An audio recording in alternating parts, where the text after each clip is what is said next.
ہمیں ماہانہ اصلاحی بیان میں ایک مرتبہ پھر شرکت کا موقع عطا فرمایا۔ اللہ تعالیٰ سے دعا ہے قرآن و حدیث کی روشنی میں حق سے بات کرنے کی توفیق عطا فرمائے، ہمیں ان باتوں کو سمجھنے کی عمل کرنے کی توفیق عطا فرمائے۔ ہمارے یہ بولنا سننا اللہ رب العزت کی بارگاہ عالی میں قبول فرمائے۔ بولنے سننے میں جو بھی کوتاہی غلطی ہو اللہ تعالیٰ معاف فرمائے۔ آپ حضرات کو پتہ ہے بڑی سردی ہو رہی ہے، ہم بھی سردی سے آئے ہیں حیدرآباد سے، آپ بھی سردی سے آ رہے ہیں۔ انسان بڑا کمزور ہے، موسم تبدیلیوں کی وجہ سے، گھریلو حالات کی وجہ سے بہت جلدی متاثر ہو جاتا ہے۔ اب ٹھنڈ ہے، ٹھنڈ میں گھر سے نکلنے کو دل نہیں کرتا کہ کہیں بندہ جائے، چلو کہیں دعوت ہو، کہیں کھانے کا پروگرام ہو تو پھر نکلنا پھر بھی آسان ہوتا ہے، لیکن دینی پروگرام ہے، جا کے دین کی بات سن کے آنا ہے، تو پھر جذبات ٹھنڈے ہو جاتے ہیں کہ ٹھنڈے پھر دیکھی جائے گی اگلا مہانہ ذرا کبھی میں آ جائے گا۔ یہ بڑی ہمت کی بات ہے کہ اس سردی کے موسم میں اللہ تعالیٰ نے دین کی بات کو سننے کے لیے لے کے آیا ہے۔ ہمارے حضرت نے بھی یہ بات فرمائی تھی، بڑی عجیب۔ حضرت ابھی یہاں کام سے دسمبر میں سفر کر کے آئے، ابھی میرے بیٹے کا ادھر دورہ تھا، حضرت ہمارے ادھر بہت زیادہ ٹھنڈی، بہت سخت۔ وہاں کے لوگوں نے بتایا ہانگ کانگ جو چائنا کے قریب لگتا ہے، چائنا تو بہت بڑا ہے، لیکن وہاں جو چائنا کے قریب میں بارڈر لگ رہا ہے وہاں اتنی ٹھنڈ ہے کہ -50 centigrade, -50 centigrade, -50 minus کا مطلب ہوتا ہے کہ جو پانی ہوگا برف بننا شروع ہو جائے، -1 پھر الٹی گنتی چل پڑتی ہے، -2 -50 کا مطلب تو ہے کہ انسان بھی جل جائے گا، اس کی برف ہو جائے گا۔ ہم جب عمرے پر گئے تھے 2016 کی بات ہے، جہاز جب 1000 فٹ بلندی پر چلا گیا تھا تو پھر وہاں پر جو ٹیمپریچر آ رہا تھا وہ آ رہا تھا -50، 1000 فٹ کی بلندی کے اوپر۔ تو حضرت فرما رہے ہیں کہ وہ جو علاقہ ہے چائنا کا جہاں -50 سینٹی گریڈ تھا، وہاں کے لوگوں نے بتایا کہ صحابہ کرام اس علاقے میں پہنچے تھے۔ سبحان اللہ، صحابہ کرام اس علاقے میں ٹھنڈے علاقے میں پہنچے تھے۔ اس زمانے میں نہ جہاز تھے، نہ گاڑیاں تھیں، یا تو پیدل سفر ہوتا تھا یا گھوڑوں پر یا اونٹوں کے اوپر۔ تو حضرت فرمانے کہ میں حیران ہو گیا کہ اتنی سخت ٹھنڈ کے اندر ایسے برفانی علاقے کے اندر بھی صحابہ کرام پہنچے، کیا وجہ تھی؟ ضرورت کیا تھی؟ جب ٹھنڈ کی مان نہیں جاتے۔ حضرت فرمانے بات یہ سمجھ آئی کہ جب ان کے دل کے اندر یہ بات بیٹھ گئی کہ ہم نے اسلام کو عام کرنا ہے، ایمان کو پھیلانا ہے، ہمارے نبی صلی اللہ علیہ وسلم نے جو تعلیمات ہمیں پہنچائی ہیں وہ آگے پہنچانی ہیں، تو پھر انہوں نے ان کے لیے سردی، گرمی، خزاں، بہار کوئی چیز نہیں تھی، انہوں نے سارے رکاوٹوں کو ختم کر کے وہاں پہنچے۔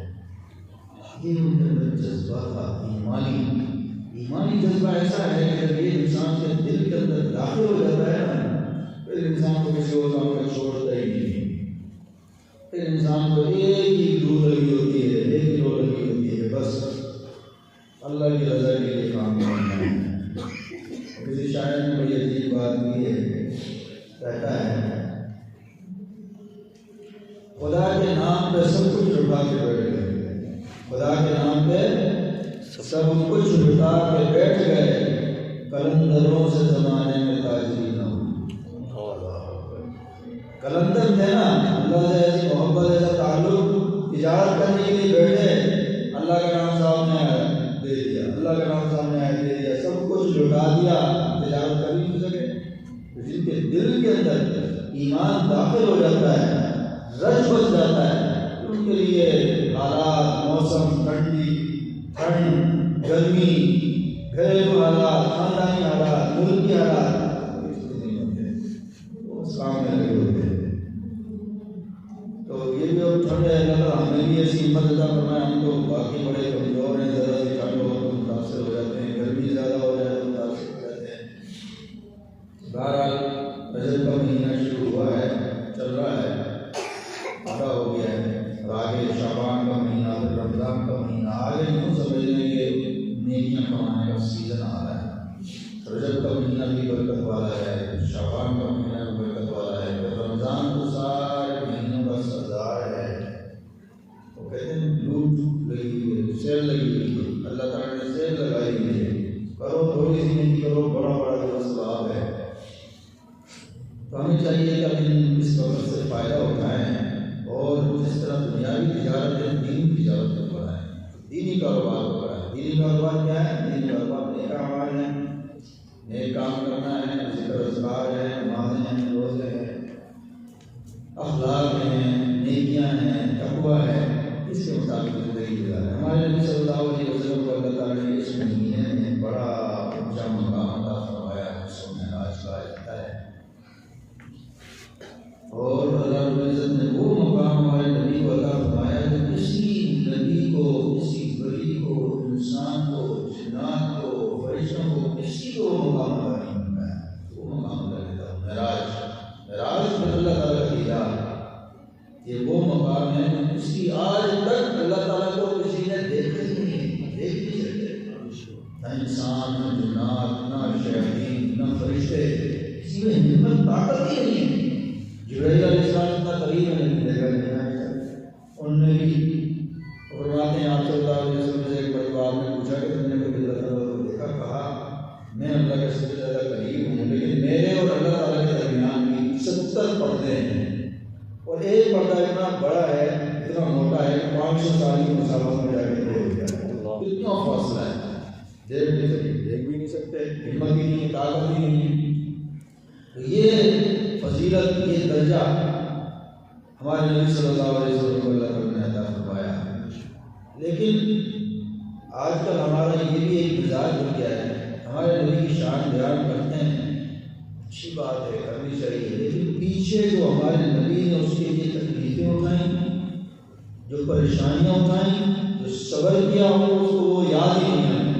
ہم کہتے ہیں کہ بس گرم گرم حلوہ مل جائے، پیچھے حلوہ بنے گا کیسے، وہ بنانے والے کا کام ہے۔ یہ جو معراج ہوئی ہے، اس معراج کا پیچھے جو پس منظر اگر دیکھا جائے، کن حالات میں اللہ تعالیٰ نے آپ کو یہ درجہ عطا فرمایا، تو انسان کے رونگٹے کھڑے ہو جاتے ہیں۔ ہمارے نبی صلی اللہ علیہ وسلم کو ایسی تکلیفیں آئیں، اور ان تکلیفوں کو آپ نے صبر کے ساتھ برداشت کیا اور اپنی عاجزی، انکساری، بندگی اللہ کے آگے پیش کی۔ پھر اللہ تعالیٰ کو ایسا پیار آیا کہ پھر اللہ تعالیٰ نے آسمانوں سے بھی اوپر عرش کے اوپر بتا دیا۔ وہ حالات کیا تھے وہ بھی تھوڑے سنیں گے تاکہ پتہ چلے کہ مقامات ملتے ہیں، لیکن ایسے نہیں مل جاتے۔ پلیٹ میں تیار بریانی آ گئی، کھا لی، قورمہ آ گیا، کھا لیا، حلوہ آ گیا، کھا لیا۔ یہ مقامات، درجات اللہ کے ہاں جو ملتے ہیں، ان کے پیچھے پوری تکالیف، پریشانیاں، مصیبتیں، صبر، ہمت، استقامت کی داستان ہوتی ہے، پھر اللہ تعالیٰ مقامات علماء فرماتے ہیں کہ جب آپ صلی اللہ علیہ وسلم کے صبر کی انتہا ہو گئی، تکلیفوں، پریشانیوں، مصیبتوں کو برداشت کرنے کی جب انتہا ہو گئی، پھر اللہ تعالیٰ نے وہ تکلیفیں کیا تھیں؟ آپ صلی اللہ علیہ وسلم بڑی مشکل زندگی گزار رہے ہیں، دعوت کا کام شروع کیا، اپنے ہی قریب والے لوگ، رشتے دار، علاقے والے مشرکین مخالف ہو گئے، پتھر مارنے شروع کر دیے، ٹوٹنا شروع کر دیا، دھکے دینے شروع کر دیے، تانے دینے شروع کر دیے، گالیاں دینا شروع کر دی۔ یہ ساری تکلیفیں چھوٹی ہیں۔ پھر جب معراج کا واقعہ ہوا، اس کے قریب میں جو آپ صلی اللہ علیہ وسلم کو تکلیف آئی، 3 سال شیب علی طالب کے اندر آپ کو بند کیا۔ شیب علی طالب، شیب کہتے ہیں گھاٹی کو، 2 پہاڑوں کے درمیان جو جگہ ہوتی ہے اس کو شیب کہتے ہیں۔ اس جگہ کا نام تھا شہر ابی طالب، ابو طالب کے نام سے وہ گھاٹی مشہور تھی۔ ایمان والوں کو وہاں بند کر دیا اور آپ صلی اللہ علیہ وسلم کے بیچ میں موجود ہیں، اور سوشل بائیکاٹ کر دیا، کھانا پینا ہر طرح کا راستہ بند۔ 3 سال، دن 2 دن کی بات نہیں ہے، 3 سال ہمارے نبی نے ایسے گزارے وہاں پر۔ صحابہ کہتے ہیں کہ حالت یہ ہو گئی تھی کہ زمین کے اندر اگر ہمیں اونٹ کی کوئی کھال نظر آتی تھی مٹی کے اندر پھنسی ہوئی تو ہم وہ نکال کر اس کو چوسنا شروع ہو گئے۔ بھوک کی وجہ سے کیا حالت ہو گئی، کوئی ہڈی مل جاتی تھی اس کو چوسنا شروع کر دیتے تھے۔ 3 سال ایسے گزارے۔ اب یہ تکلیف اتنی بڑی برداشت کی تو آپ کے چچا ابو طالب جو آپ کو سب سے بڑا سہارا بنے ہوئے تھے، جن کی وجہ سے سارے کفار رکے ہوئے تھے، بھائی ان کے قریب کہیں گے یہ ابو طالب سردار ہیں، یہ ہمیں کچھ کرنے نہیں دیں گے۔ ابو طالب کا انکار ہو گیا۔ اب وہ صدمہ بھی برداشت کر رہے تھے کہ آپ کی خدمت کرنے والی، آپ کی تعاون کرنے والی بہترین جو بیوی تھی حضرت خدیجہ رضی اللہ تعالیٰ عنہا، ان کا انتقال ہو گیا۔ حضرت خدیجہ کا بڑا کاروبار تھا، تجارت تھی، اور جو آتا تھا وہ آپ صلی اللہ علیہ وسلم کے اوپر خرچ کرتی تھی، بڑی سپورٹ کی ہمارے نبی کو، خدمت والی بھی، جذبے والی بھی۔ ساری اولاد ہمارے نبی کی جو ہوئی ہے وہ حضرت خدیجہ سے ہوئی ہے، اس کے علاوہ کسی بیوی سے اولاد نہیں ہوئی ہے تو ایک باندھی سے ہوئی ہے، حضرت ابراہیم پیدا ہوئے تھے حضرت ماریہ مدینہ سے، ان کا بھی انتقال ہو گیا تھا۔ باقی ساری اولاد فاطمہ، زینب، رقیہ، ام کلثوم، باقی سارے بچے حضرت خدیجہ سے پیدا ہوئے۔ جس بیوی سے اولاد پیدا اس سے زیادہ محبت ہوتی ہے، ان کا انتقال ہو گیا۔ وہ اتنا غم آپ صلی اللہ علیہ وسلم کو اس کا لگا کہ آپ نے اس سال کا نام عام الحزن رکھا، غموں کا سال، تکلیفوں کا سال، پریشانی کا سال، مشکلات کا سال۔ پورا سال آپ نے اس طرح تکلیفیں برداشت کی ہوگی، یہ ساری تکلیفیں۔ پھر جب آپ نے دیکھا کہ میرے علاقے کے مکے والے لوگ میری بات سننے کے لیے تیار نہیں ہیں، کوئی دین کی طرف آنے کے لیے تیار نہیں ہے، کوئی اسلامی تعلیمات کو قبول نہیں کر رہا، بہت معمولی صحابہ، وہ صحابہ بھی بیچارے وہ تھے جو غریب، فقیر، مسکین، غلام، اس طرح کے صحابہ زیادہ تر مسلمان ہوئے تھے۔ جو بڑے بڑے اصل اسلوب والے تھے مسلمان ہی نہیں ہو رہا تھا، بلکہ تکلیفیں دے رہے تھے، پریشان کرتے جا رہے تھے، مسائل میں اضافہ کرتے جا رہے تھے۔ جب آپ مایوس ہو گئے تو آپ نے سوچا کہ مکے میں تو کوئی میری بات نہیں سنتا، قریب میں علاقہ ہے طائف کا، جو ادھر چلے جاتا ہوں، شاید وہ لوگ ایمان لے آئیں تو ایک اسلامی تعلیمات کو آگے پھیلانے کا راستہ مل جائے گا۔ اب بڑی امید لے کے آپ صلی اللہ علیہ وسلم طائف کی طرف گئے۔ مکے سے کافی فاصلہ ہے، تقریباً 70 کلومیٹر ہے۔ سفر بھی پیدل تھا یا ان کے اوپر تھا، گاڑی نہیں تھی۔ وہاں جانے کے بعد آپ نے کچھ دن وہاں گزارے، اور وہاں کے جو 3 بڑے سردار تھے ان کے پاس گئے کہ یہ سردار ہیں، اگر یہ بات مان لیں گے تو ان کے ماتحت جو لوگ ہیں وہ مانیں۔ تینوں کے پاس جا کے دعوت دی، تینوں نے آپ کو بڑے سخت جوابات دیے، تانے دیے، باتیں سنائی، اور بات کو نہیں مانا، بلکہ الٹا وہاں کے عباش لگے تھے ان کو پیچھے لگا دیا، ڈکے دو، ان کو مارو، ان کو بھگاؤ یہاں سے نکال دو۔ امام الانبیاء، ساری کائنات کے سردار، سید البشر، اور طائف کی گلیوں کے اندر ایسے پھر رہے ہیں کہ نوجوان ایسے پتھر مار رہے ہیں، تانے دے رہے ہیں، باتیں سنا رہے ہیں، آپ کے جسم سے ایسے خون بہہ رہا ہے، اور نیچے جوتوں تک پہنچ گیا خون، جوتوں میں خون پہنچ گیا۔ کیا حالت ہوگی، کیا کیسے زخمی ہوں گے۔ پھر آپ تک تک اب وہ چلاتے بھی جا رہے ہیں، رک نہیں دیتے، بھائی آگے آگے آ رہے ہیں۔ مجلس میں کہتے ہیں گر گئے ناداں سجدے میں، جب وقت قیام آیا اور کھڑے ہونے کا ٹائم تھا تو سجدے میں چلے گئے۔ سجدہ اپنی جگہ اچھا ہوتا ہے، لیکن موقع محل کی بات ہوتی ہے، جہاں کھڑے ہونے کا ٹائم ہوتا ہے وہاں پہ سجدہ نہیں، وہاں کھڑا ہونا ہوتا ہے۔ وہ پیچھے جگہ بات کے لیے ہے کہ جب یہاں بڑھ جائے گا مجھے بھی آپ کی زیارت ہوتی رہے گی نا، وہاں سے کوئی زیارت نہیں ہوگی۔ تو طائف کے اندر آپ گلیوں کے اندر اس طرح پھر رہے ہیں، تکلیف میں جا رہے ہیں، پیچھے سے پتھر آ رہے ہیں، تانے آ رہے ہیں، جہاں تھک کر آپ بیٹھتے ہیں نوجوان آگے پکڑ کے کھڑا کر دیتے ہیں، چلو بیٹھنا نہیں ہے، اجازت نہیں،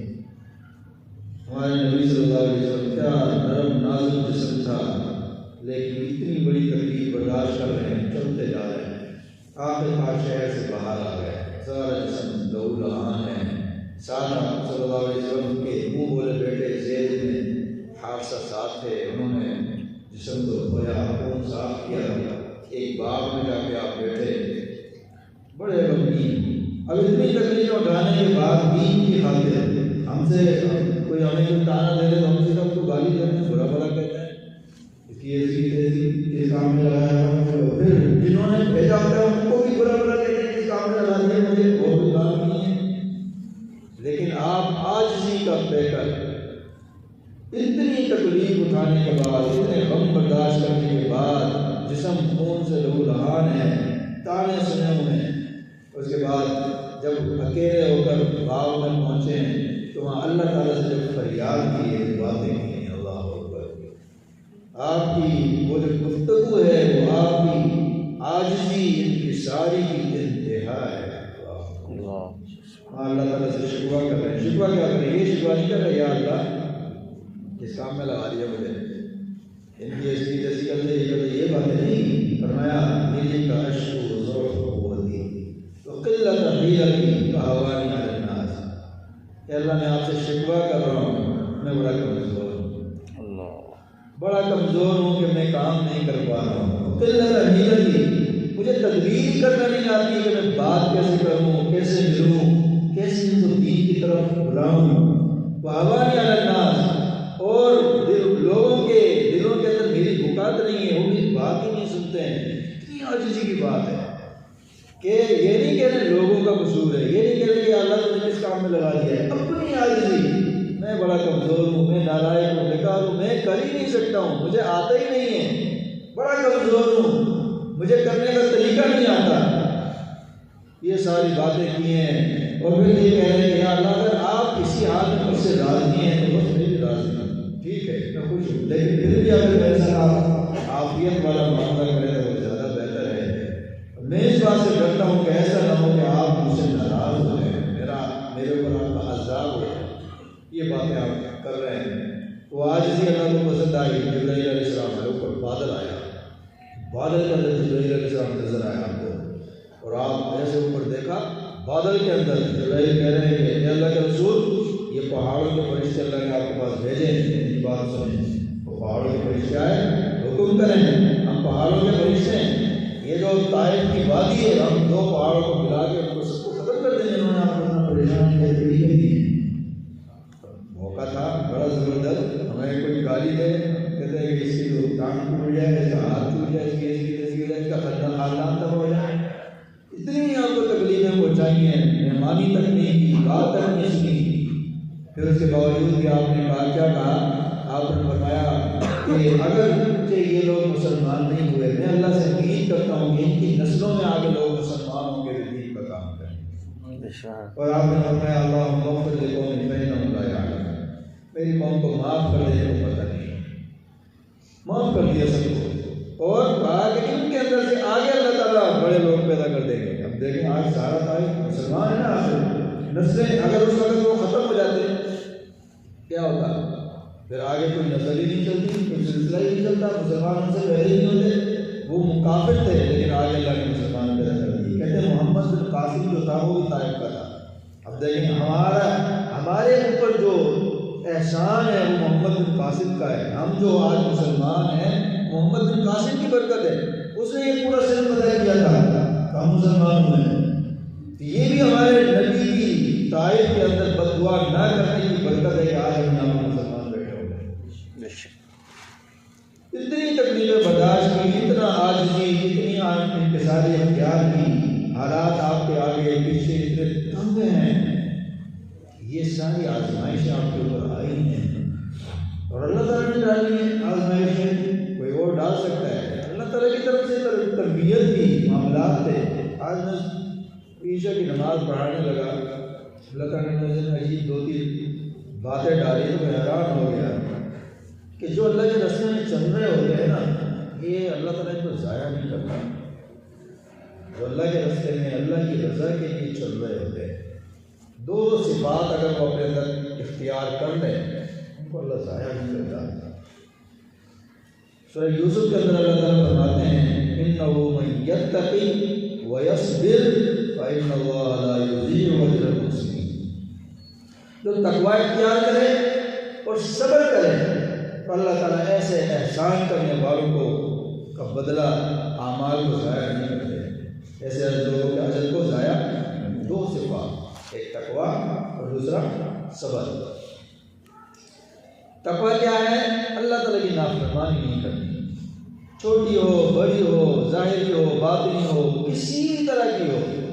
جو انسان گناہوں سے بچتا ہے، اللہ کی نافرمانی سے بچتا ہے، اس کو کہا جاتا ہے متقی پرہیزگار۔ اور دوسرا کیا ہے؟ صبر۔ زندگی کے حالات خراب ہو رہے ہیں، کبھی روزگار ہے کبھی نہیں ہے، کبھی بچے بیمار، کبھی بیوی بیمار، کبھی اپنے اوپر مسائل، کبھی دوسرے ہزاروں طرح کے مسئلے ہوتے ہیں۔ اس میں کیا کرنا؟ صبر، برداشت کرنا۔ یہ دو چیزیں جس نے اختیار کر لی، اللہ کے راستے میں چل رہا ہے، تقوی اختیار کیا ہوا ہے اور صبر کیا ہوا ہے، اس بندے کو اللہ ضائع نہیں کرتا۔ اس کی مثال اللہ نے میرے ذہن میں دو تین ڈالی کہ یوسف علیہ السلام کو دیکھیں، بظاہر ان کے اوپر مسائل ہیں، تکلیفیں ہیں، بھائیوں نے سازش بنائی ہے، پروگرام کس لیے بنایا ہے کہ یہ باپ کی نظروں میں زیادہ محبوب ہے، خوبصورت بھی ہے، لاڈلا بھی ہے، اس کو ہم کہیں سائڈ میں لگائیں تاکہ ہم اپنے والد کی نظروں میں آ جائیں۔ اب یہ پروگرام وہ سازش بنا رہے ہیں، بظاہر یہ سازش ہے اور ہے کس کے خلاف؟ یوسف علیہ السلام کے خلاف۔ اب وہ چھوٹے بچے ہیں اور ان کو پکڑ کے کہاں ڈال دیا؟ کنویں کے اندر ڈال دیا۔ چھوٹا سا بچہ کنویں کے اندر اکیلا گرا ہوگا، کیا کیفیت ہوگی؟ گیا ختم، کہاں جائے گا، کیا کرے گا؟ اللہ تعالیٰ نے جبرائیل علیہ السلام کو بھیجا، سکون ہوا، اطمینان ہوا، پھر کہتے ہیں قافلہ آیا۔ اب یہ مسائل کی ایک داستان ہے پوری یوسف علیہ السلام کے ساتھ جو حالات ہوئے ہیں۔ بظاہر کیا ہے؟ یوسف علیہ السلام کے اوپر مصیبتیں آ رہی ہیں، تکلیفیں آ رہی ہیں، پریشانیاں آ رہی ہیں، اور وہ انہوں نے کیا کیا ہوا ہے؟ دو کام۔ ایک تقوی، گناہ نہیں کر رہے، بادشاہ کی بیوی نے دعوت دی، گناہ کی منع کر دیا، تقوی اختیار کیا، اور صبر، بھائیوں نے کنویں میں ڈال دیا، صبر، کنویں سے لوگوں نے نکالا، جا کے مصر میں بیچ دیا، صبر، اور جس نے خریدا اس نے کیا کر دیا؟ اپنا غلام بنا لیا، کام لینے شروع کر دیے، صبر، صبر کرتے رہے، تقوی اور صبر۔ بظاہر حالات سارے یوسف علیہ السلام کے خلاف جا رہے ہیں، اور ایک وقت ہو پھر اس کے بعد جیل میں چلے گئے، کافی سال جیل کے اندر گزارے، یہ بھی صبر۔ اور پھر اللہ تعالیٰ نے جب اتنا انہوں نے صبر کر لیا، اتنی تکلیفیں برداشت کر لی، اتنی مصیبتیں ان کے اوپر آ گئیں، اب اللہ تعالیٰ نے ان کو قبولیت ایسی عطا فرمائی کہ پھر مصر کا وزیر خزانہ بنا دیا۔ پھر جو آگے زندگی ہے وہ ساری اللہ تعالیٰ نے ان کی ایسی چمکا دی کہ سارا مصر ان کا محتاج، بھائی ان کے محتاج، بھائی بھی ان کے پاس غلہ مانگنے کے لیے آ رہے ہیں، اور انہوں نے پھر بھی ان کو بھی کوئی تکلیف نہیں پہنچائی۔ جب غلبہ آ گیا، کہتے ہیں کہ شریف انسان کی یہ نشانی ہے کہ جب وہ دوسرے کے اوپر قابو پا لیتا ہے نا تو معاف کر دیتا ہے۔ ہم تو جب قابو پاتے ہیں نا کہتے ہیں اب دیکھ تیرے ساتھ کیا کروں گا، ملا ہی اب تو ہے، اب تو میرے ہاتھ کے نیچے آیا ہے۔ لیکن شریف کریم انسان جب وہ قابو پا لیتا ہے تو معاف کر دیتا ہے۔ تو یوسف علیہ السلام نے کیا فرمایا؟ لا تثریب علیکم اليوم، آج تمہارے اوپر کوئی گناہ نہیں، کوئی مسئلہ نہیں، آج میں نے تمہیں کیا کر دیا؟ معاف کر دیا۔ یوسف علیہ السلام کو اللہ تعالیٰ نے بظاہر نظر یہ آ رہا ہے کہ ان کے اوپر تکلیفیں ہیں اور مصیبتیں ہیں، پریشانیاں ہیں، ایک مصیبت سے نکلتے ہیں دوسری میں، دوسری سے نکلتے ہیں تیسری میں، تیسرے سے نکلتے ہیں چوتھی میں، لیکن اصل میں جو اللہ ہے، جو سارے کائنات کے نظام کو چلانے والے ہیں، وہ ان کو ان تکلیفوں کے ذریعے آگے ایک اونچے مقام کی طرف لے کے جا کے ان کو کہاں بٹھا دیا؟ مصر کا وزیر خزانہ بنا دیا۔ اسی طریقے سے اور مثالیں ہیں، حضرت اسماعیل علیہ السلام کو دیکھیں، حضرت ہاجرہ کی والدہ ہیں، اسماعیل علیہ السلام ابھی پیدا ہوئے ہیں گود میں، حضرت ابراہیم علیہ السلام کی دوسری بیوی ہے، پہلی بیوی جو ہے وہ سارہ ہے، وہ رشتہ دار تھی، خالہ زاد تھی، اس طرح ہوتا ہے۔ اور یہ جو ہاجرہ ہیں یہ جو اس وقت کا فرعون تھا مصر کا، اس سے ملی تھی۔ اب حضرت سارہ کے اولاد نہیں ہے، حضرت ہاجرہ کے اللہ نے بیٹا دیا اسماعیل۔ اب حضرت سارہ کو کیا ہو گیا؟ شروع ہو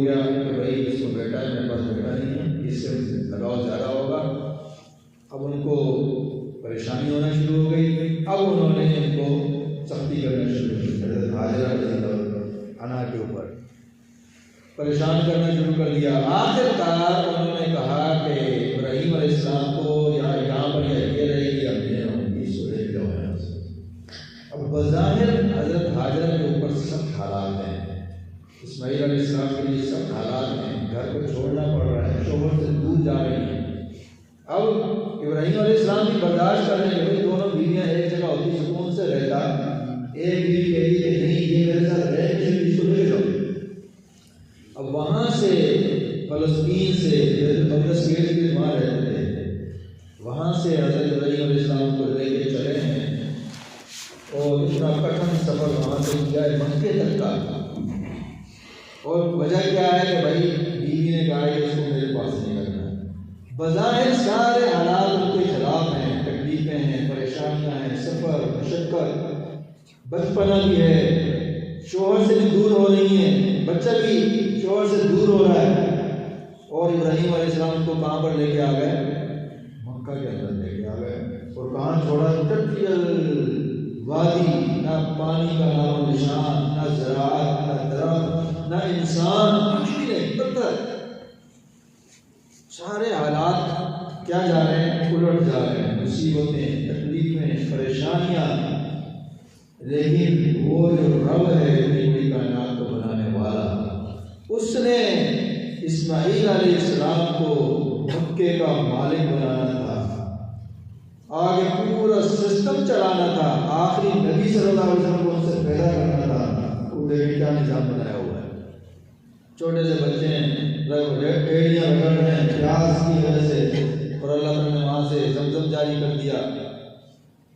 اور اللہ تعالیٰ نے پھر اسماعیل علیہ السلام کو دیکھیں کیا مقام عطا فرمایا کہ حضرت ابراہیم علیہ السلام کے دو بیٹے تھے, حضرت اسحاق, حضرت یعقوب. حضرت اسحاق اور حضرت اسماعیل. حضرت اسحاق سے 4000 نبی پیدا ہوئے ہیں. اسماعیل علیہ السلام سے کوئی نبی نہیں پیدا ہوا. اپنی زندگی میں دیکھ رہے ہیں اکیلا ہوں, کوئی بھی نہیں ہے. حضرت اسحاق علیہ السلام کی موجودگی میں حضرت یعقوب آگے نبی بن رہے ہیں, یعقوب کے بیٹے آگے یوسف نبی بن رہے ہیں. آگے پوری انبیاء کی ایک چین ہے, موسیٰ علیہ السلام, عیسیٰ علیہ السلام, یوشع علیہ السلام, نون علیہ السلام اور حزقیل علیہ السلام. بہت سارے 4000 نبی ہیں. اور ادھر اسماعیل علیہ السلام سے کوئی نبی نہیں. لیکن وہ اللہ نے ایک ہی نبی ایسا پیدا کیا کہ وہ 1,24,000 انبیاء سے زیادہ ہو سکتا ہے. سبحان اللہ. بظاہر مسائل, تکلیفیں, پریشانیاں, لیکن تقویٰ, صبر, اللہ تعالیٰ نے ان کا مقام کہاں سے کہاں پہنچا دیا. اور وہ مصیبت بظاہر تھی حضرت حاجرہ کے لیے, حضرت اسماعیل کے لیے, اللہ نے اس کو آگے خیر کا ذریعہ بنا دیا. تو اسی طریقے سے ہمارے نبی صلی اللہ علیہ وسلم نے جو وقت گزارا ہے مکہ کے اندر, تکلیفیں, مصیبتیں, پریشانیاں, رشتہ داروں کی طرف سے تانے, یہ سارے اللہ نے ان کی تربیت کی. ایسا نہیں تھا کہ اللہ تعالیٰ ان سے غافل تھے, اللہ کو پتہ نہیں چل رہا تھا. نعوذ باللہ. گالیاں دے رہے ہیں, کیوں میرے آپ کو گالیاں دے رہے ہیں, پریشان کر رہے ہیں, کیوں پریشان کر رہے ہیں. لیکن یہ اللہ تعالیٰ کا دستور ہے, قانون ہے, اصول ہے, سنت ہے اللہ کی, کہ جس کو اللہ نے بڑا مقام دینا ہوتا ہے تو بڑی تکلیفیں آتی ہیں. جس کے درجے بڑے ہوتے ہیں اس کے اوپر آزمائشیں بھی بڑی آتی ہیں. ہمارے نبی صلی اللہ علیہ وسلم کو اتنی آزمائشیں آئی ہیں, اور آگے سے آپ نے کس چیز کا اظہار کیا؟ بندگی کا اظہار کیا, صبر کا اظہار کیا, تقویٰ, صبر, کہیں شکوہ نہیں, کوئی شکایت نہیں, اپنی عاجزی ظاہر کی. پھر اللہ تعالیٰ نے آپ صلی اللہ علیہ وسلم کو وہ کائنات کا نظام دکھایا جو 1,24,000 انبیاء, جنات, فرشتے کوئی بھی نہیں دیکھ سکا. ایک ہی رات میں ساری کائنات کی سیر کرا دیا. اور جو لوگ اس کے اوپر اعتراض کرتے ہیں, بعض لوگوں کے اوپر عقل کا بہت زیادہ غلبہ ہوتا ہے, عقل زیادہ ہوتی ہے ان کے پاس, کہتے ہیں یہ کیسے ہو سکتا ہے, ایک رات کے اندر مکے سے بیت المقدس بھی چلے گئے, پھر بیت المقدس سے 7 آسمانوں کے اوپر, پھر عرش کے اوپر, پھر واپس آئے ہیں, اور پھر رات کے اندر کیسے ہو گیا. آج کل بھی ایسے جدید ماڈرن لوگ ہیں, جدید لوگ ہیں, ان کا دماغ زیادہ کام کرتا ہے، ان کو یہ سمجھ نہیں آتی کہ بھائی اللہ تعالیٰ کا نظام شروع ہی وہاں سے ہوتا ہے جب انسان کی عقل کام کرنا چھوڑ دیتی ہے۔ معجزات کیا ہے؟ معجزات، معجزے کا مطلب ہی معجزہ کا مطلب ہے عاجز کر دینے والا، جو کوئی عام انسان جو کام نہ کر سکے اور نبی کر لے، یہی تو معجزہ ہے۔ تو یہ بھی تو معجزہ ہے کہ اللہ تعالیٰ کے لیے کیا مشکل ہے۔ اسی لیے اللہ تعالیٰ نے جب معراج کا ذکر کیا تو وہاں پر فرمایا سبحان الذی اسری بعبدہ لیلا من المسجد الحرام الی المسجد، سب سے پہلے فرمایا سبحان، پاک ذات ہے، وہ بڑی ذات ہے، اس کے لیے کیا مشکل ہے، تیری عقل کے لیے مشکل ہوگا۔ مفتی تقی عثمانی صاحب بڑی پیاری بات فرماتے ہیں، وہ فرماتے ہیں کہ کائنات کو، اللہ تعالیٰ کے باتوں کو اپنی عقل کی چھوٹی سی ڈبیا کے اندر نہیں تولو۔ پہاڑ کو جو ہے وہ سونے کے ترازو میں نہیں تولا جا سکتا۔ کوئی ہے سمجھدار جو کہے کہ بھائی میں نے پہاڑ تولنا بھی سونے کے ترازو کے اندر ہے، سونے کا ترازو بہت چھوٹا ہے، پہاڑ بہت بڑا ہے، ہماری عقلیں بہت بڑی ہیں، اور اللہ کی کائنات، اللہ کی حکمتیں، اللہ کی قدرت، اللہ کا نظام بہت بڑا ہے۔ اللہ تعالیٰ کے لیے کچھ مشکل ہوگا، بھائی تیرے لیے ہوگا، میرے لیے ہوگا، میری عقل کام نہیں کرنی کیسے ہو سکتا ہے، لیکن اللہ کے لیے کوئی مشکل نہیں ہے۔ تو اللہ تعالیٰ نے ایک ہی رات میں پہلے یہی فرمایا سبحان، وہ ذات بڑی بابرکت، پاک، صاف ہے، اس کے اندر کوئی عیب نہیں، کوئی خرابی ہے ہی نہیں، کوئی نقص ہے ہی نہیں۔ کوئی یہ کہہ نہیں سکتا کہ بھائی زمین سے عرش پہ تو جا سکتا ہے یا نہیں جا سکتا، پاک ذات ہے، اس کے اندر کوئی کمی اور نقص نہیں، وہ چاہے تو نہیں جا سکتا ہے۔ الذی اسری بعبدہ، ایک ایک لفظ اللہ تعالیٰ کے کلام کا ایسے حکمتوں سے، لطائف سے، باریکیوں سے بھرا ہوا ہے۔ الذی اسری بعبدہ، جو اپنے بندے کو لے گئے، یہاں پر یہ نہیں فرمایا اپنے رسول کو لے گئے، اپنے نبی کو لے گئے، امام الانبیاء کو لے کے گئے، اپنے محبوب کو لے کے گئے، بلکہ کیا فرمایا بعبدہ، جو اپنے بندے کو لے کے گئے۔ دو باتوں کی طرف تو میرے ذہن میں نقطے آ رہے ہیں، دو باتوں کی طرف اشارہ کر دیا ہے عبدہ کہہ کر۔ ایک تو اس بات کی طرف اشارہ کر دیا کہ آپ صلی اللہ علیہ وسلم کوئی مشکل کشا، حاجت روا نہیں، یہ وہ خود نہیں کہے، لے کے جانے والا کون تھا؟ اللہ تھا، وہ اللہ کے بندے ہیں، وہ اپنی مرضی سے نہیں جا سکتے تھے۔ ایک تو یہ اشارہ کر دیا کہ یہ جو اتنا بڑا سسٹم چلانے والا، معراج پر لے جانے والا، وہاں سے لے کے آنے والا کون تھا؟ اللہ تھا، خود آپ صلی اللہ علیہ وسلم نہیں تھے کہ آپ کے اندر اتنی طاقت تھی کہ آپ خود ہی کر گئے۔ ایک تو یہ اشارہ کر دیا، یہ شرک اور بدعات کی ساری جڑی کاٹ دی۔ جو یہ کہے کہ بھائی نبی اکرم صلی اللہ علیہ وسلم تو پتہ نہیں کیا کچھ کر سکتے ہیں، وہ اللہ کے بندے ہوتے ہیں، اللہ تعالیٰ ان سے جو ظاہر کرنا چاہتا ہے کرنے والا اللہ ہوتا ہے۔ ہاتھ کس کا ہوتا ہے؟ نبی کا ہوتا ہے۔ اشارہ کس کا ہوتا ہے؟ نبی کا ہوتا ہے۔ آنکھ کس کی ہوتی ہے؟ نبی کی ہوتی ہے۔ قدم کس کے ہوتے ہیں؟ نبی کے ہوتے ہیں۔ کرنے والا کون ہوتا ہے؟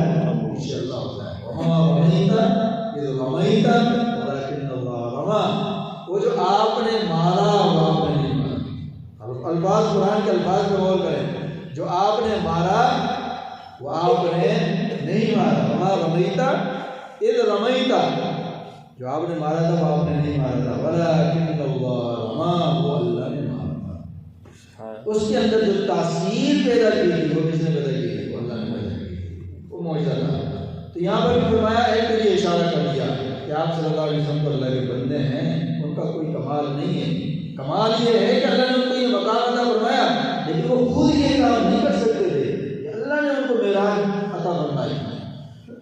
اور دوسرا اشارہ عبد سے اس طرف کر دیا کہ آپ صلی اللہ علیہ وسلم کو یہ اتنا عالی شان مقام معراج کا عطا فرمایا، اس کی وجہ یہ تھی کہ آپ کے اندر اللہ کی بندگی مکمل ہو گئی تھی۔ جب آپ کامل اللہ کے بندے بن گئے تھے تو پھر اللہ تعالیٰ نے آپ کو کام اس طرح کروا دی۔ تو اس سے اشارہ کر دیا کہ جو کوئی یہ چاہتا ہے کہ وہ مقامات حاصل کرے، اللہ کا قرب حاصل کرے، اللہ کی رضا حاصل کرے، اللہ کی معرفت حاصل کرے، اللہ سے تعلق پیدا کرے، تو اس کو اپنے آپ کو مٹانا ہوگا، اپنے آپ کو بڑا نہیں بنانا ہوگا۔ جو اپنے آپ کو بڑا بنائے گا وہ اللہ کی نظر سے چھوٹا ہو جائے گا۔ من تواضع للہ رفعہ اللہ، جو اللہ کی خاطر عاجزی اختیار کرتا ہے اللہ تعالیٰ اس کا مقام بنا دیتے ہیں، اور جو تکبر اختیار کرتا ہے اللہ اس کو گرا دیتے ہیں۔ تو جو اپنے آپ کو جتنا گرائے گا، جتنا عاجزی اختیار کرے گا، انکساری اختیار کرے گا، بندگی، اس کو کہتے ہیں بندگی۔ بندگی کیا؟ بندگی یہ ہے کہ اپنی خواہشات، اپنے افعال، اپنے اعمال، اپنے اخلاق، اپنی ارادے، اپنی مشیت، اپنی چاہت، اپنی نیتوں کے اندر، ہر چیز کے اندر بندہ اپنے آپ کو اللہ کے حوالے کر دے۔ اللہ تعالیٰ جس حال میں بندے کو رکھے وہ اس حال میں راضی ہو جائے، یہ بندگی ہے۔ جب انسان کے اندر بندگی کامل ہو جاتی ہے تو پھر اللہ تعالیٰ کی طرف سے اس کے مقامات بڑھنے شروع ہو جاتے ہیں۔ یہ اشارہ کر دیا کہ یہ جو آپ کو مقام ملا یہ اس وجہ سے نہیں ملا کہ آپ رسول تھے، آپ نبی تھے، یہ ان الفاظ کی وجہ سے آپ امام الانبیاء تھے، آپ سید البشر تھے۔ یہ جو آپ کو مقام ملا یہ اس وجہ سے کہ آپ کامل طور پر اللہ کے بندے بن گئے تھے۔ آپ نے یہی فرمایا نا، الیک اشکر فقوتی، یہ بندگی تھی۔ اتنی تکلیفیں، اتنی برداشت کی، شکوہ نہیں کیا گیا اللہ یہ آپ نے میرے ساتھ کیا کیا، بلکہ کہا کہ میری کمزوری ہے، میرے اندر قوت ہی نہیں ہے، میرے اندر طاقت ہی نہیں ہے، میرے اندر تدبیر ہی نہیں ہے، میں ہی کمزور ہوں کہ آپ کے دیے ہوئے کام کو صحیح طور پر نہیں کر پا رہا۔ جب یہ سارا بظاہر یہ مصیبتیں تھیں، لیکن پھر اللہ تعالیٰ نے ان مصیبتوں کے بدلے میں آپ صلی اللہ علیہ وسلم کو معراج کا درجہ عطا فرمایا کہ آپ کو ساتوں آسمانوں کی اور عرش تک کی سیر کرائی اور آپ کو وہ چیزیں دکھائیں لِنُرِيَهُ مِنْ آیَاتِنَا، تاکہ ہم اپنی نشانیاں، اپنی آیات اپنے محبوب کو دکھائیں۔ ابراہیم علیہ السلام کے لیے فرمایا وَكَذَلِكَ نُرِي إِبْرَاهِيمَ مَلَكُوتَ السَّمَاوَاتِ وَالْأَرْضِ وَلِيَكُونَ مِنَ الْمُوقِنِينَ، ہم نے ابراہیم کو آسمان و زمین کے ملکوت دکھایا۔ بہت بڑی بات تھی، ابراہیم علیہ السلام کا مقام بہت بڑا تھا، آسمان و زمین کی خفیہ چیزیں دکھا دی۔ ایک ہوتا ہے ملک اور ایک ہوتا ہے ملکوت، ملک اور ملکوت۔ ملک کہتے ہیں جو چیزیں ساری کائنات نظر آ رہی ہے یہ ملک ہے، اور ملکوت جو خفیہ اللہ کا نظام پوری کائنات کے اندر کام کر رہا ہے اس کو کہتے ہیں ملکوت۔ آسمان تو ہمیں بھی نظر آ رہا ہے، وہ تو ہم بھی دیکھ رہے ہیں، یہ تو کمال کی بات نہیں ہے۔ کمال کی بات کیا ہے؟ آسمانوں کے خفیہ چیزوں کو دیکھ لینا، وہ اللہ تعالیٰ نے ابراہیم علیہ السلام کو عطا فرمایا تھا۔ وَكَذَلِكَ نُرِي إِبْرَاهِيمَ مَلَكُوتَ السَّمَاوَاتِ وَالْأَرْضِ، اسی لیے ہم نے ابراہیم کو آسمان و زمین کے خفیہ چیزیں، خفیہ راز دکھائے، لِيَكُونَ مِنَ الْمُوقِنِينَ، تاکہ ان کے اندر یقین پیدا ہو جائے۔ حدیث میں ایک آتا ہے کہ جب ابراہیم علیہ السلام کے اوپر اللہ تعالیٰ نے آسمان و زمین کے ملکوت کو کھولا، دکھایا،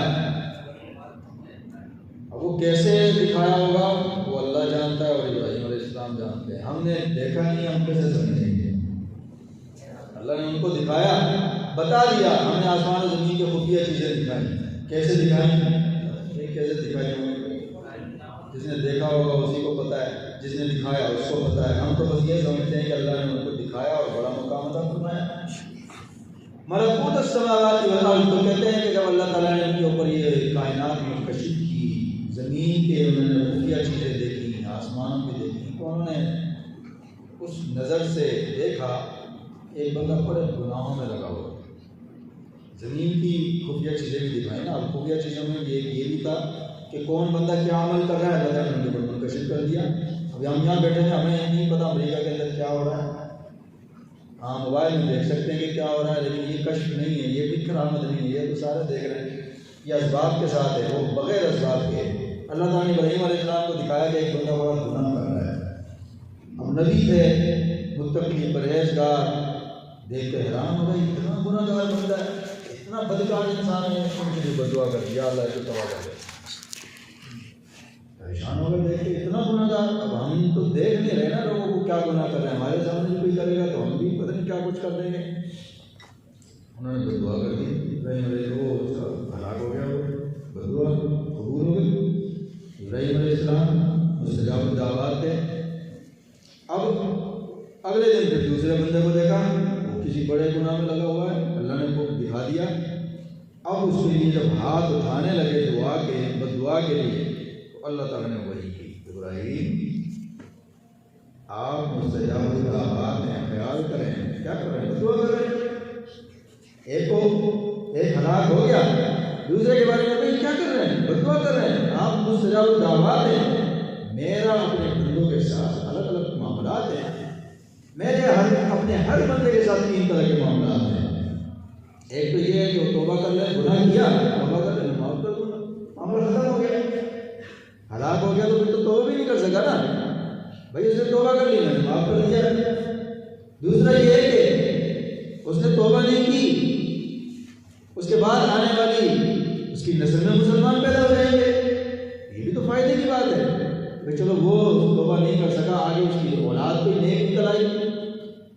اور تیسرا یہ کہ میں اس کی اولاد کے اندر سے ایسے لوگ پیدا کر دوں گا جو میری تصویر تحمید بیان کریں گے، تو آپ بدعا نہ کریں۔ لیکن اللہ نے کیسے تربیت کی، ایک مرتبہ بدعا پوری کر دی تو اس کے بعد سمجھا دیا نبی کو تربیت کا انداز۔ اب وہ تو ان کو تو ملکوت دکھانے تھے، وہ تو روز بدعائیں کرنے لگ جائیں گے، یہ بھی ہلاک ہو جائے، یہ بھی ہلاک ہو جائے، یہ بھی ہلاک ہو جائے، تو وہ تو آگے سلسلہ ہی ختم ہوتا جائے گا۔ یہ نرمی پیدا کی ابراہیم علیہ السلام کے اندر، تربیت ان کی بد دعا نہ کریں، انتظار کریں، ہو سکتا ہے توبہ کر لیں، ہو سکتا ہے آگے معاملات اس کے صحیح ہو جائے، ہو سکتا ہے اس کی نسلوں کے اندر اللہ تعالیٰ نئے لوگ پیدا کر دیں۔ تو اس طریقے سے ان کو ملکوت، موسیٰ علیہ السلام کی تربیت کی۔ اب قارون جو تھا، قارون تھا یا حامان تھا جس نے تہمت لگائی تھی حضرت موسیٰ علیہ السلام کے اوپر، کون تھا؟ عورت کو تیار کیا کہ بھائی تو جو ہے نا مجمع کے اندر کھڑے ہو کے موسیٰ علیہ السلام کے بارے میں کہنا کہ اس نے میرے ساتھ بدکاری کی ہے۔ اب موسیٰ علیہ السلام پاس کھڑے ہیں اور وہ بھی کھڑا ہے، مجمع اتنا بیٹھا ہوا ہے، عورت کھڑی ہوئی، اور کھڑے ہو کے جیسے ہی اس نے یہ بات کی تو موسیٰ علیہ السلام جلالی نبی تھے، عزت کا مسئلہ آ گیا۔ موسیٰ علیہ السلام نے کہا کیا کہہ رہی ہے؟ اس نے کہا کہ میں توبہ کرتی ہوں، میں آپ کے بارے میں اس نے مجھے اختیار کیا کہ آپ اس کے اوپر الزام لگاؤ۔ اب بات کھل گئی، اس نے تو معافی مانگ لی کہ بھائی مجھ سے غلطی ہوئی ہے، اس نے مجھے تیار کیا۔ اب پتہ چل گیا کہ یہ جو حامان ہے یہ غلط انسان ہے، اس نے الزام لگایا ہے۔ اب موسیٰ علیہ السلام جلال میں سجن میں گر گئے، یہ بات یہ تعالیٰ میرے اوپر اتنا بڑا الزام لگایا ہے، میری تو ساری امت میرے اوپر تانے دینے لگ جائے گی، بدزن ہو جائے گی۔ اللہ تعالیٰ نے فرمایا آپ کے اختیار اس طرح جو چاہے کرو۔ اب موسیٰ علیہ السلام جلال میں کھڑے ہو گئے، کہا اے زمین اس کو نکل جائے۔ اب زمین نے حامان کو، حامان تک کون تھا؟ قارون تھا، وہ پورا خزانہ بھی ساتھ دیا نا اس کو زمین نے اپنے اندر کھینچنا شروع کیا۔ اب وہ گھٹنوں تک اندر چلا گیا، اب اس کو نظر آ گیا میں تو تباہ ہو رہا ہوں۔ اس نے معافی مانگی، موسیٰ مجھے معاف کر دے، غلطی ہو گئی، کاش کو اور اندر کر دے۔ زمین نے اور اندر کیا، آدھا اندر چلا گیا، پھر معافی مانگی مجھے معاف کر دے، اور اندر کر دے، گردن تک چلا گیا، پھر معافی مانگی۔ موسیٰ علیہ السلام نے کہا نہیں، ختم کرو زمین پورا۔ کہتے ہیں قارون اپنے خزانے سے زمین کے اندر چلا گیا، وہ تو چلا گیا۔ اس کے بعد جب موسیٰ علیہ السلام کا جلال ختم ہوا، ٹھنڈے ہوئے، اللہ تعالیٰ نے فرمایا موسیٰ یہ قانون آپ سے معافی مانگتا رہا، آپ نے معاف نہیں کیا، اگر مجھ سے معافی مانگتا میں معاف کر دوں، اگر مجھ سے معافی مانگتا تو معاف کر دیتا، آپ نے تو معاف نہیں کیا، اس نے کتنی آپ سے معافیاں مانگی۔ نبی کی تربیت تو بات چل رہی تھی ملکوت السماوات والارض۔ ابراہیم علیہ السلام کو اللہ نے زمین و آسمان کے ملکوت خفیہ چیزیں دکھائیں، لیکن وہاں پر آسمان و زمین کے خفیہ چیزوں کا ذکر کیا، اور ہمارے نبی صلی اللہ علیہ وسلم کے بارے میں کیا فرمایا؟ لِنُرِيَهُ مِنْ آيَاتِنَا، اس کی نسبت اپنی طرف کی تاکہ ہم اپنی بڑی بڑی نشانیاں اپنے محبوب کو دکھائیں۔ یہ نہیں فرمایا آسمان و زمین دکھائیں، اپنی نشانیاں، اور وہ نشانیاں دکھائیں۔ بیت المقدس کے اندر جا کر 1,34,000 انبیاء کی امامت کی، نماز پڑھائی، پہلے آسمان پر، دوسرے، تیسرے، ساتواں آسمان، پھر سدرۃ المنتہا آ گیا۔ سدرۃ المنتہا آخری جگہ ہے کہ جہاں سے آگے کے معاملات کوئی اور نہیں جانتا، صرف جبرائیل علیہ السلام بھی نہیں جانتے۔ سدرۃ المنتہا وہاں سے جو اوپر کا نظام ہے اللہ تعالیٰ کا، وہاں سے وہی جو بھی آتی ہے، جو بھی فرشتوں کو کام سونپنے ہوتے ہیں وہ سدرۃ المنتہا پہ آ جاتے ہیں، وہاں سے نیچے والے فرشتے وصول کرتے ہیں اور پھر وہ کائنات میں سسٹم چلا دیتے ہیں جو حکم ان کو ملا ہوتا ہے، اور کائنات نیچے سے جو بھی اعمال جاتے ہیں وہ سدرۃ المنتہا تک جا کے فرشتے رکھ دیتے ہیں، اوپر اللہ تعالیٰ ان کو اوپر اٹھا دیتے ہیں۔ تو یہ عجیب ایک مقام ہے سدرۃ المنتہا، منتہا اس کو اس وجہ سے کہتے ہیں کہ وہ انتہا ہے، اس سے آگے کے معاملات وہ دوسرے فرشتوں کو نہیں پتہ، نیچے والے معاملات کی وہاں انتہا ہو جاتی ہے، اس سے پھر اوپر الگ جاتے ہیں، اوپر والے معاملات کی وہاں انتہا ہو جاتی ہے، وہاں سے پھر نیچے آتے ہیں۔ سدرہ اس کو بیری کے درخت کو کہتے ہیں، وہ عجیب بیری کا درخت ہے کہ آپ نے جب اس کو دیکھا تو آپ نے فرمایا کہ بس میں اس کو بیان نہیں کر سکتا، اور قرآن نے بھی کیا کہا کہ یغشی السدرۃ ما یغشی، جب ڈھانپ لیا سدرہ کو، جو جس چیز نے ڈھانپ لیا بس وہ بیان کرنے کے قابل ہے ہی نہیں، وہ دیکھنے کے قابل ہے۔ بعض چیزیں ہوتی ہیں وہ جو آخرت کے معاملات ہیں نا، یہ بیان کرنے کے قابل نہیں ہے۔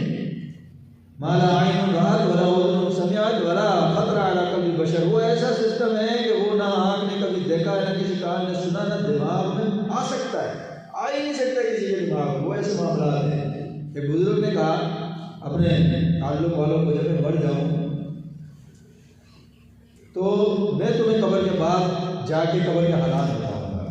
اب اللہ والے جو کہہ دیتے ہیں نا تو اللہ تعالیٰ ان کو پورا کر دیتا ہے، کیونکہ تعلق ہوتا ہے اللہ تعالیٰ سے، تو کوئی بڑی بات بھی کہہ دیں تو اللہ تعالیٰ پورا کر دیتا ہے۔ ہمارے نبی صلی اللہ علیہ وسلم نے حدیث میں فرمایا رب اشعث اغبر ذی طمرین لو اقسم علی اللہ لابرہ، بعض لوگ ایسے پراگندہ بال، جسم بھی ایسے میلا کچیلا سیدھے سادھے لگ رہے ہوتے ہیں، لیکن وہ اللہ پر قسم کھا لیتے ہیں، اللہ پر قسم پوری کر دیتے ہیں، تعلق اللہ سے ایسا ہوتا ہے۔ تو انہوں نے کہا کہ میں تمہیں مرنے کے بعد قبر کے حالات بتاؤں گا، بات کر دی۔ اب بات مرنے کے بعد تو بندہ بتا تو نہیں سکتا ہے، کتنے قبر میں چلیں گے، کسی نے بتایا کہ قبر کے اندر کیا ہو رہا ہے؟ انہوں نے کہا تھا تو اب سارے جو تعلق والے تھے وہ انتظار میں، انتقال ہوا، قبر میں لٹا دیا، اگلے دن جا کے دیکھا کہ حضرت بتائیں گے تو باہر ایک پرچہ ملا، اور پرچے کے اوپر لکھا ہوا تھا، بزرگ کی طرف سے پرچہ تھا، اس میں لکھا ہوا تھا یہاں کے حالات دیکھنے کے قابل ہیں، بتانے کے قابل نہیں ہیں۔ یہاں کے حالات دیکھنے سے تعلق رکھتے ہیں، وہ بتانے کے قابل ہے ہی نہیں، وہ تو بتا سکتے ہی نہیں ہے۔ جیسے سدرۃ المنتہا کو ہمارے نبی نے فرمایا بس وہ عجیب درخت تھا۔ تو یہ سدرۃ المنتہا میں پہنچ کے جبرائیل علیہ السلام نے کہا کہ اللہ کے رسول اس سے آگے میں نہیں جا سکتا، میری یہاں پر انتہا ہے، میرا یہی مقام ہے، ہر فرشتے کا ایک مقام ہے، وہ اس سے آگے نہیں جا سکتا،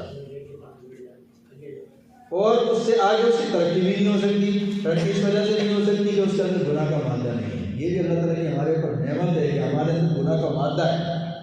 نفس، یہ جو نفس ہے، یہ نفس حقیقت میں ہمارے لیے اس اعتبار سے فائدہ مند ہے کہ ہمارے اندر گناہ کا تقاضا پیدا کرتا ہے۔ جب ہم گناہ سے رکتے ہیں تو اللہ تعالیٰ ہماری ترقی کر دیتے ہیں، تو ہمارے درجے بڑھتے ہیں، گھٹتے بھی ہیں۔ جب گناہ کریں تو پھر درجہ کم ہو جاتا ہے، جب نیکیاں کرتے ہیں یا گناہوں سے بچتے ہیں نفس کے تقاضے کے باوجود تو پھر ہمارا درجہ کیا ہو جاتا ہے، بڑھ جاتا ہے۔ یہ اللہ کی نعمت ہے، فرشتوں کے پاس یہ چیز نہیں ہے۔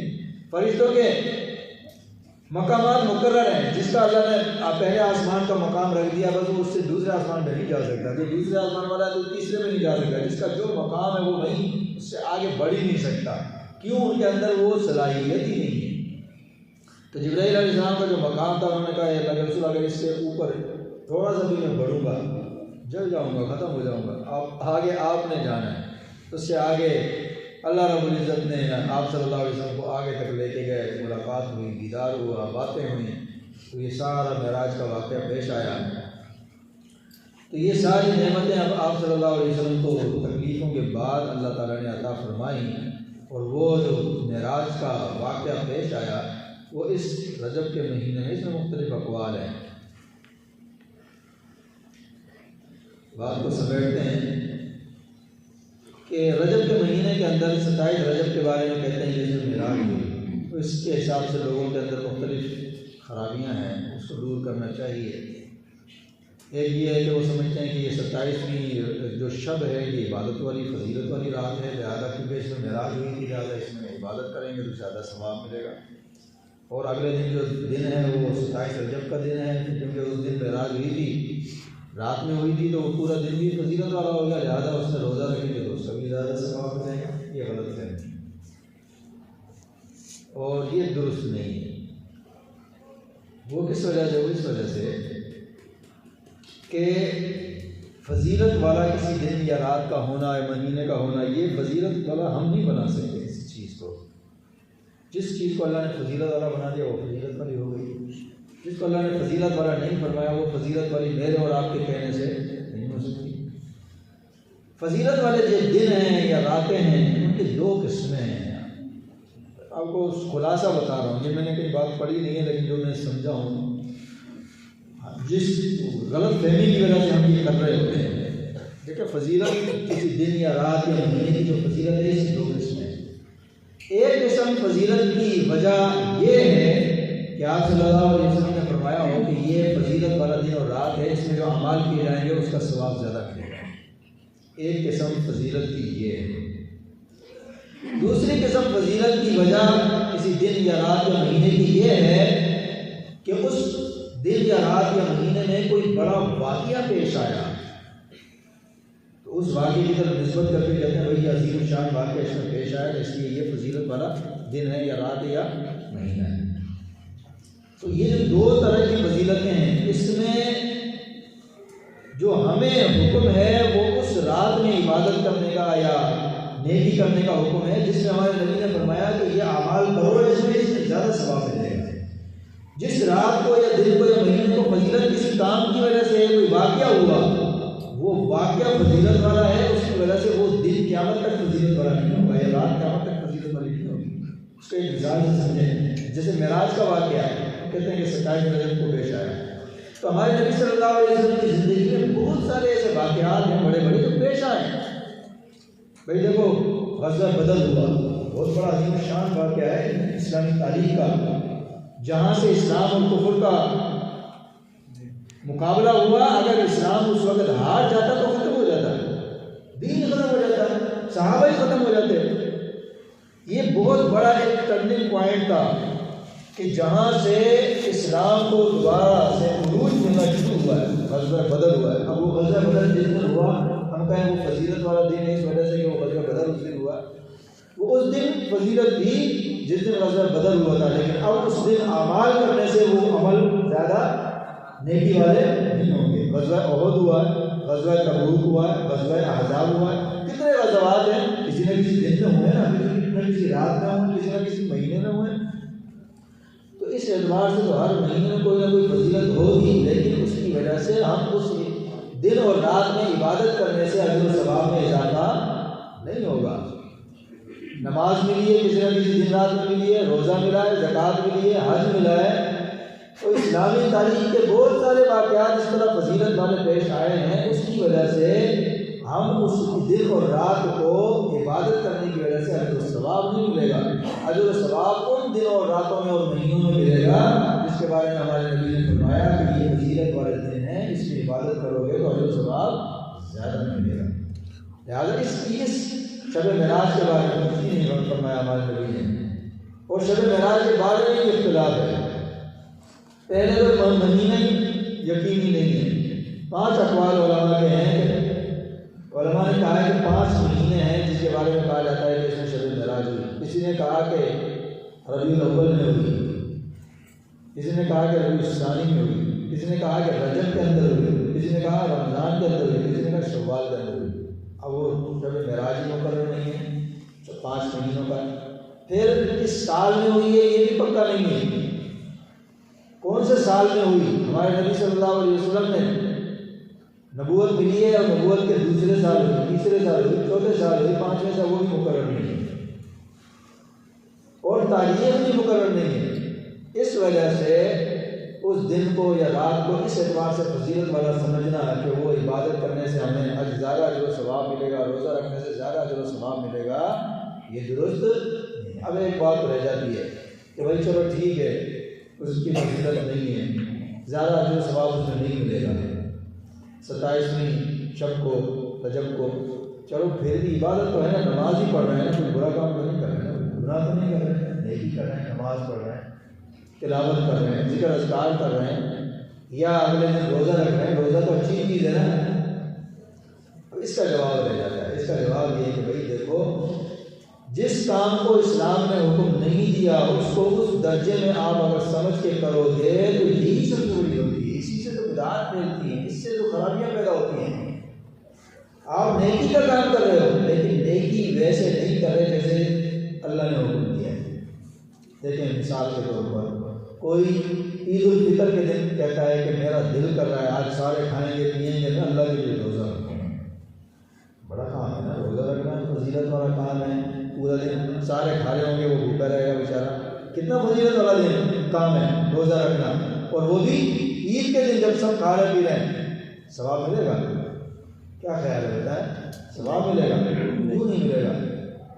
روزہ ہے، عبادت ہے، ثواب اس وجہ سے نہیں ملے گا کہ روزہ رکھنا یہ عبادت ہے. تب عبادت ہے جب اللہ تعالیٰ فرمایا کہ یہ روزہ رکھو. جب اللہ تعالیٰ فرمایا روزہ نہیں رکھنا تو نہ رکھنے عبادت کا ثواب ہے.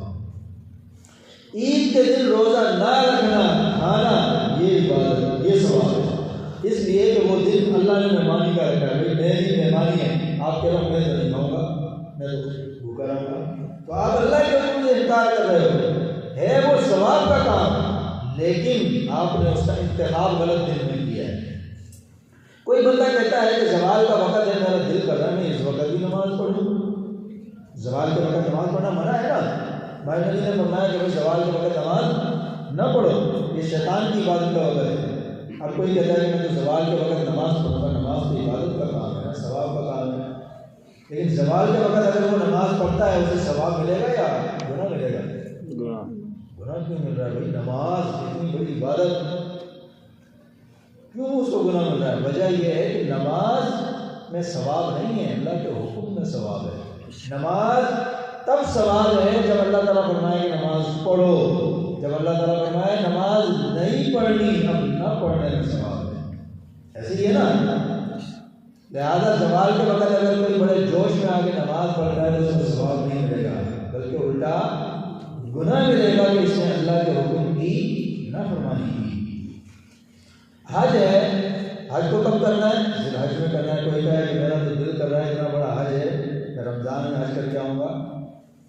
کر لیں، کیا خیال ہے ثواب ملے گا؟ کیوں نہیں ملے گا؟ کیونکہ حج اتنی بڑی عبادت ہے. گناہوں سے انسان ایسے دھل کے آتا ہے کہ جیسے ماں کے پیٹ سے نکل کے آیا ہے، گناہوں سے صاف ہو جاتا ہے، لیکن ثواب نہیں ملے گا. وہ کہتے ہیں نا دو بندے سعودی عرب کام کرنے کے لیے گئے.